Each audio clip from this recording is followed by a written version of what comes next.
Maya, okay, picture this. You're driving, right? You're in a suburban town, and instead of hitting a red light every 2 minutes, you are just spinning, like gracefully gliding in circles over and over again. Wait, that sounds like a very specific kind of dream, or a nightmare depending on how much coffee you've had. Where are we going? We are going to Carmel, Indiana, and Maya, it is literally the roundabout capital of the United States. They have, get this, over 155 roundabouts.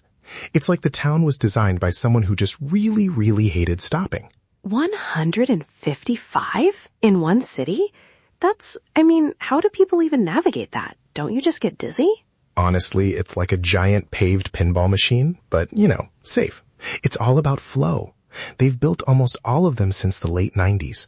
But the irony, Maya, the absolute irony of this, is that Carmel was actually home to one of the very first automatic electronic traffic signals in the whole country. Wait, really? The town that's now famous for having no stoplights was a pioneer for the red, yellow, green?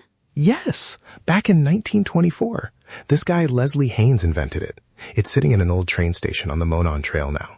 It's like the city saw the traffic light, mastered it, and then said, you know what?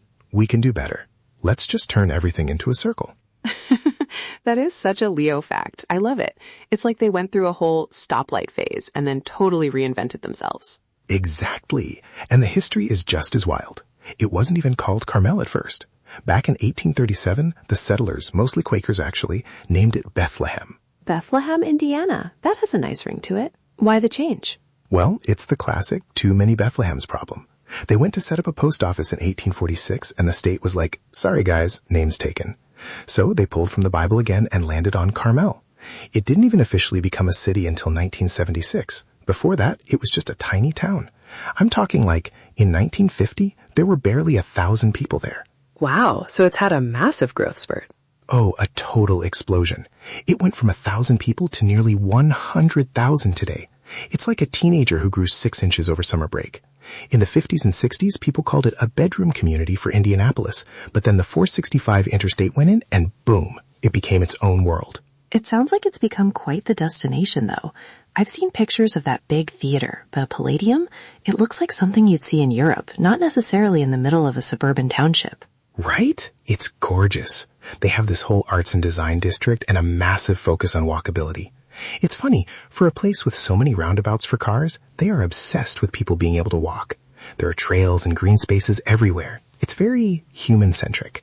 It's refreshing to hear about a place that's growing so fast, but actually thinking about how people feel living there, not just throwing up parking lots. Exactly. It's about the vibe. Though I have to wonder, if we were actually the AI robots some people think we are, would our internal GPS systems just crash trying to process 155 roundabouts in a row? Oh, definitely. My processor would be smoking by the third exit. Recalculating. Please, Leo, just pull over. Searching for a straight line. Seriously. But hey, before we get lost in the next circle, I just wanted to say, if you're enjoying these little journeys with us, you should totally join the loop. Get your daily curiosity fix and come back tomorrow. We'd love to have you. Nice one. Join the loop. I see what you did there. I try.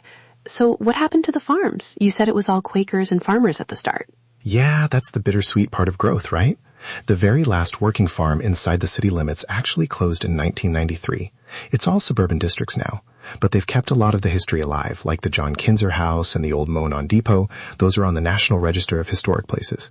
They haven't forgotten where they came from. It's a balance. It sounds like a place that's looking forward, but keeping its old clock towers and depots as anchors.